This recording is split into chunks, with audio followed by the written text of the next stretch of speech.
What's going on, guys? It is Dez back with part 2 of my sniper impressions of Battlefield 3. Basically, this is a continuation of what you saw. You saw me getting teabagged, and this is the respawn from that point.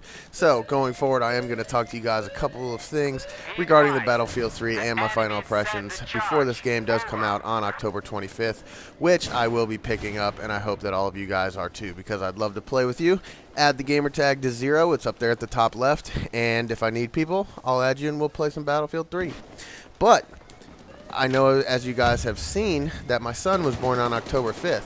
I tried to get some upload scheduler going so that I wouldn't miss a beat with this whole YouTube thing, but if I stumbled a little, it's all good because my son is by far the best thing that's ever happened to me aside from my girlfriend, and this whole YouTube thing is definitely on the side when it comes to my son and all of that. All of the goodness that he has brought me in the last 5 days, all of the figuring out and watching him grow up. But all of that stuff will be in another commentary. But I am here to say that there is going to be a link in the description to a welcome to my son, and I didn't really do this for the YouTube community so much, but I did this for all of my friends and family that are not able to see him firsthand. They can go onto my YouTube channel and check it out. So, and I welcome you all to check it out as well. If you want to hate on it, that's fine too. But if you guys look at the newest Game Informer, and that's a magazine that you can get from GameStop, and I was thinking that maybe I could do a review on it. I'm not sure exactly how that goes as far as copyright written material.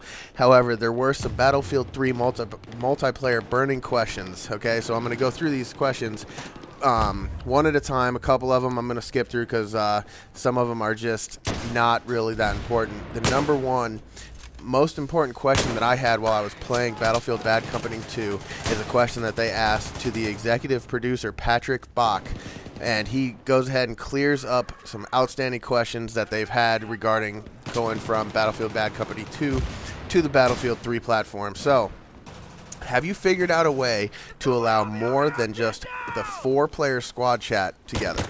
So basically what would happen in Battlefield Bad Company 2 is that you could only chat with the 4 people that were on your squad, which made it absolutely annoying because you were playing with more than just the 4 people on your squad. Didn't really make sense in my opinion, and there was no real way to work together. Battlefield 3 has the ability, and they will be able to speak to the whole team and the squad. I don't know how they're going to work that out. They didn't say it about it in the thing, so I'm assuming that you might be able to talk to the whole squad in a separate chat, or maybe you hit one of the D-pad buttons and it switches the chats that way. Not completely sure, but the next question was: is each map playable for all the modes out of the box, or are you locking up some of the ones for later use like you did with Bad Company 2? All fire game modes in Battlefield 3 will be playable from day one on the map. I guess with Battlefield Bad Company 2, they released them in spurts, making it so that you could expect things to come in the different games as the game progressed to the future. And really, with downloadable content, that's really not something that they are looking to do anymore, because with downloadable content, they could put out a map pack, and hopefully it's free. Wink, wink, DICE. Do not charge me so much for that. You guys just did Battle Log, and that's free, and that's absolutely amazing. And but hopefully the DLCs for this will be amazing. They do go on to answer that. They're going to do, I mean, the first DLC that comes with the game, if you get the limited edition, I believe, is Return to Karkand. And if you guys remember Karkand from Battlefield 2, that was an amazing map, and I'm so glad that that's going to be returned into Battlefield 3. But let's get real quick into a couple more questions here. If you buy Battlefield 3 for both PC and console, will you be able to accrue experience and stats under one battle log account, or will you have to have separate progression tracks? And this is kind of a crazy question, because basically what they're trying to ask is, if I go on and I play PC and I just destroy everybody, does that count towards my console stats as well? And the answer to that is unfortunately not. And you would think that Microsoft would figure out a way to coincide the console to PC, but I doubt they're going to do that as well, because they did some studies once before where console gamers were able to play a game with the PC gamers, and just because of the way the mouse and keyboard is, the PC gamers absolutely dominated the console players with the controls.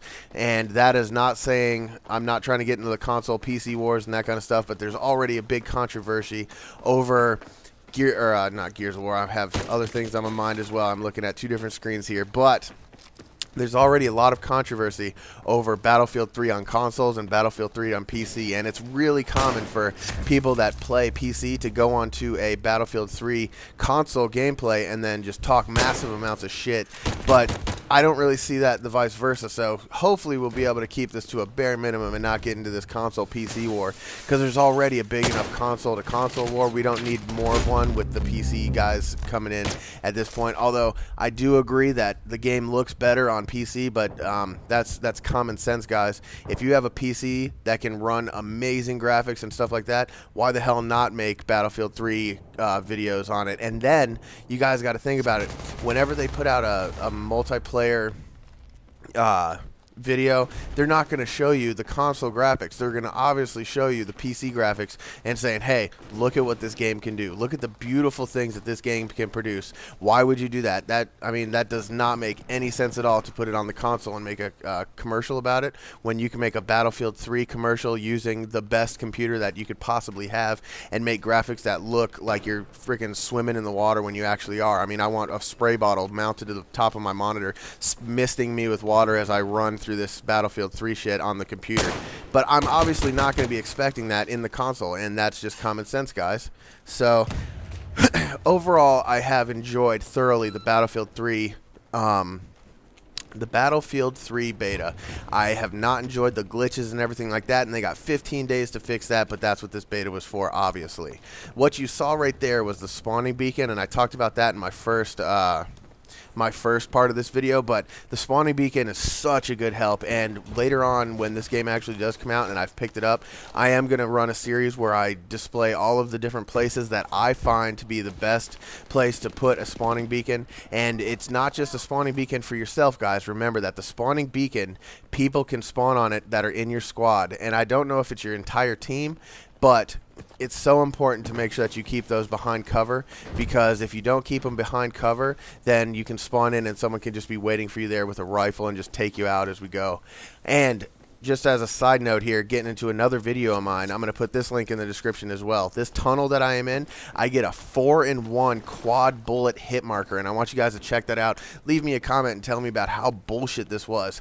But this game is going to be wrapping up here, guys. We did win this match in the second part, which is the subway station. And if you guys do not have the Game Informer, I do recommend you go picking that up, because it is an absolute must-have in my book. This has been Dez. I hope you enjoyed these impressions, and leave me a comment below. I'm out. Bye.